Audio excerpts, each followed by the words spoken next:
Well, folks, Mamdani is a rising star in the Democratic Party. And he's a rising star because he's speaking to the issues that everyday working Americans face. He's speaking to the struggles that we go through every day. That's why that he's gaining in popularity. And if you compare what Mamdani is saying today, you could easily go back and play the last 50 years of Bernie Sanders, and you would see that Bernie has been saying the same thing for 50 years. Some people criticize Bernie for that. Some people say Bernie's been saying the same thing for years. And I think it stands as a testament as to how we still haven't pulled our head out of our asses and fixed the problem. There was a time when Bernie Sanders was filling up stadiums of people. There were people who were solidly behind Bernie Sanders. I don't know how the election would have went if it had been Trump versus Sanders. Some people feels that Trump still would have won anyway because people feels like Bernie's too extreme. But I can't necessarily say that. I think that Bernie would have stood a much better chance, and I felt that at the time. The reason why that I went ahead and voted for Hillary Clinton is because I realized just how dangerous Donald Trump was. I realized what it was we were up against. I realized that he could appoint Supreme Court justices. I realized that could lead to the boat that we're in today, so I voted for Hillary. And I would again, to tell you the truth. You can call me crazy all day long, but I would again at the end of the day because I truly do believe that the biggest threat to American democracy and the way that we do things is MAGA and is the way Donald Trump does business. But that being said, right now, the Democratic Party has got to get behind the rising star. They've got to get behind the people who are talking about the issues, or they're going to continue to lose, and they're going to lose even harder. When you have polls come out and you have Donald Trump's polling at an all-time low, but then you have the Democratic establishment lower, and you're not going to get behind one of the people that's trying to pull you up and pull you past that, you won't endorse that, you are completely either A, you're completely out of touch with the working class, which I believe that they are, or B, you're just owned by big money, which we know that they are, and that's what so many people are tired of and what so many people are against. But here is Bernie Sanders, like the old school veteran that he is, putting over the young up-and-comer, and I just have mountains of respect for Bernie because here he is seeing a young man come along that's saying the same thing he's been saying for 50 years, and he's saying, hey, this guy's bringing new people into the party. This guy's winning people over. You better get behind it. Take a look. My understanding is you won that primary. Is that correct? My understanding is you are the Democratic Party candidate for mayor of the city of New York, correct? Now, apropos of that question, I find it hard to understand how the major Democratic leaders in New York State are not supporting the Democratic candidate.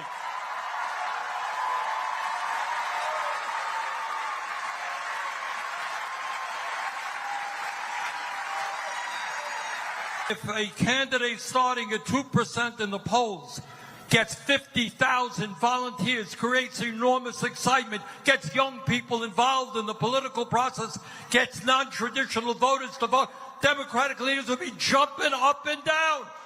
This is our guy.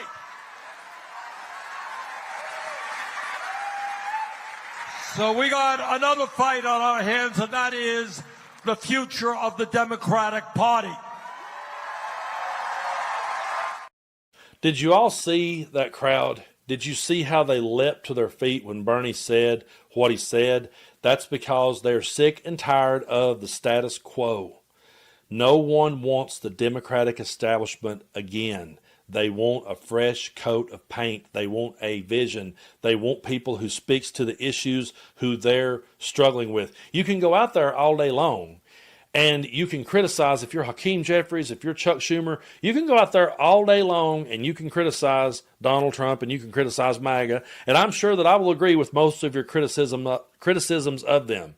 But when you look over at someone who is coming up in your party at a time when you're so fucking unpopular, you see them rising up and you start trying to cool them down, you start trying to dump water on them and you won't get behind them and endorse them, and then you honestly think that you're going to win? You honestly think you're going to get over the finish line? You're not. You're going to continue to lose, and people like us are going to continue to lose. Women are going to continue to lose. Due process in the Constitution is going to continue to lose. These Democrats that are all wealthy and got all the money coming in and don't want to rock that boat, they are so far out of touch. They're so far out of touch with the working class people. They lost the working class to Donald Trump, a guy who has never worked an honest day in his fucking life. And now they've got people coming along that is firing people up and bringing people in. They have to have those people. I said during the election, Trump needs to win over independents. Well, now we'll flip that and say we have to bring people in, because the Democratic establishment on their own, they couldn't beat a high school football team right now. It would not happen. That's how unpopular they are. So when you have a guy that is getting over, you're going to have to get behind him. And he's getting over because of the way that he's talking to the working class. When he gets asked in this next clip, should trillionaires exist? This is the type of response that makes us go, yes, we want to see more of that. Take a look. Another note, your democratic socialism has been just the center of everything that people talk about. But in this country, there's a big debate about the wealthy, the uber wealthy, the gap between the rich and the poor. Just this week, Tesla offered a pay package to Elon Musk that would potentially make him a trillionaire. Do you think trillionaires should exist? I think the better question is whether working people should exist, because what we're seeing right now is amidst this incredible wealth, we have people who are keeping the city running that have to now live outside of the city, outside of the state. There are New Yorkers who are living in New Jersey and Pennsylvania and Connecticut because they just can't afford to live here. Amidst all of that, we have talk of trillionaires. I mean, it tells you where our political priorities are. And that's what is so frustrating, is that when we talk about the cuts to SNAP benefits here in New York City, the throwing of millions off of their health insurance, it's not just a incident that has taken place in Washington, D.C. It is a function of the largest wealth transfer we've ever seen in our history of our country's politics. Yeah. That's exactly how you answer that question. When you get asked, should trillionaires exist? The real question is, can the working class exist? And the answer is no. People cannot make it out there anymore. And it's truly sad to see. And I have seen it unfold. I've watched it happen in my lifetime. If you'd have asked me back in the 90s when I was a teenager sitting in high school and the economy was booming, and I would have said back then, oh, we'll keep getting better. It'll keep getting better. I would have never thought that it would continue to go downhill. But my generation was the generation that ended up staying at home with their parents longer than anyone else, because when we got out there in the world, all the promises that we were made weren't there. They weren't kept. All the things and all the opportunities that we were told we were going to have was not there for us to have. And then our kids grew up, and then I have my son come to me and say, Dad, I can't make it out there. I can't make it on this amount of money that I'm making. And I can't look at him and say, oh, yeah, son, you can. You got this. Just work harder. Just keep chasing that carrot, son. I can't tell him that. What I have to say to him is, no, the math's not there. I have to be real with my son and say, hey, listen, you can't afford these basic needs because the math is not fucking there. And those are the types of conversations that working people have every day. Those are the type of conversations that Chuck Schumer and Hakeem Jeffries hasn't had in 40 fucking years. They've not had those conversations. They forgot what it's like to sit and have those conversations. So they sit back and they hold on to their power, and they hold on to, wait a minute, whose turn is it on our side? And they don't realize that the people who they're trying to appeal to, you can go out there all day long and you can talk about how bad Donald Trump sucks. He sucks. His policies suck. He didn't follow through on any of his promises. He left the working class in the dust. But if you think you're going to bring the working class back over into the Democratic establishment, you're delusional on a level that I can't even. You're more delusional than the Trump supporters if you think the Chuck Schumers of the world have the answers that we need right now. And if you think throwing water on Mamdani and cooling him down and turning him into a corporate whore is going to work, and if you think that getting rid of David Hogg is going to work and hanging on to James Carville is going to work, you're sadly mistaken. And that's coming from someone, I want to say this, I love James Carville. He was a hero when I was a teenager, but he also hasn't won an election since I was a teenager either, and I have to call that for what it is. Okay? Again, I love Carville. He's on my bucket list of people I would love to talk to. And what I would love to say to him is, hey, pal, you had a great run. I love you. Thank you for the influence. Now, can you please get behind these young people and help the Democratic Party to grow and evolve, because we can't do it the way you did it. And this next question that Mamdani gets asked is just a classic question that so many people will ask someone like him. Well, now, wait a minute. You benefited from the system. Why are you criticizing it? And again, this guy knows how to read the room, and he knows how to answer questions when they're put to him this way. Take a look. The United States, you have benefited from this country. This is what your critics say. But you don't support the system, the economic system that perhaps you benefited from. Is that right? I love this country, and I'm also a New Yorker who has loved this city. And one of the things that I love most about this city are its parks. And its parks, and the Parks Department was founded by a socialist mayor of New York City, Fiorello LaGuardia. These are all parts of the same story. And the idea to simplify it as if a critique of capitalism is to be un-American, it speaks to a lack of understanding of the breadth of our history.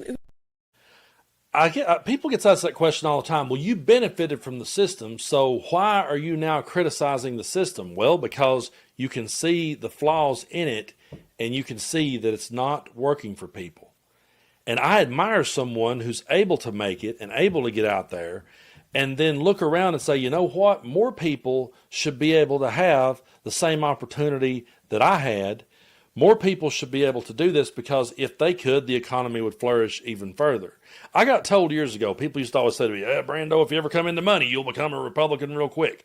If you ever get any money at all, you won't want to be taxed, and you will become a Republican. I am by no means a millionaire. I'm by no means, over the top wealthy, but I'm doing a whole lot better than I was a couple of years ago. And I can tell you that I say to myself all the time, I think back and I say to myself, if the working class had these same opportunities, then they would go out there and spend money, and they would buy homes, and they would buy cars, and they would buy shit. To me, it's that simple. It's just simply that simple. If more people are doing good, we're all going to do good. And I applaud someone out there who is willing to allow other people to be good and willing to stand up and fight for other people to have the same opportunities. When people steps back and looks at their paycheck and sees how much they got taxed and bitches about that, those aren't people I want to have a conversation with. I really don't, because I would much rather live in a world where you bitch harder about the potential of a trillionaire. Money that you're never going to get anywhere close to, but you're going to sit and chase that carrot and think that one day if you keep chasing it, you'll be the next Elon. No, you won't. No, you won't, because in the words of George Carlin, it's one big club and you ain't in it. You're never going to be in it, and you're not going to be in it as long as we have a system designed to make the rich richer and keep the poor working poor. It's never going to benefit. It goes, again, here I go pulling from George Carlin, but he said they want a group of people who's just smart enough to run the machines and not smart enough to realize they're being fucked in the ass every day of their life. When George Carlin did that special, it was one of my favorites. He's one of my heroes. But the things George Carlin used to talk about, they should be something that we look back and have to explain to our kids what he's talking about. But instead, going back to my son, well, hell, he thought George Carlin was still alive. He thought that special was new. The one that's like 20-some, 25 years old now. Yeah, he thought that it just came out. He was sad to hear that Carlin was no longer with us, because that's how much we've evolved. And if the Democratic Party thinks that they're going to always keep putting out the fires when someone like a Bernie, look what happened when you wouldn't listen to Bernie. Now you got the next young up and comer coming up. You're not going to get behind him either. Then you're going to lose. And when you don't get behind someone like Mamdani, the way that I take that, if I could say one thing to Hakeem Jeffries, if someone knows how to send this video to him and get it right to his ears, I don't hate Hakeem Jeffries. I don't. I don't think he's really a bad person at all.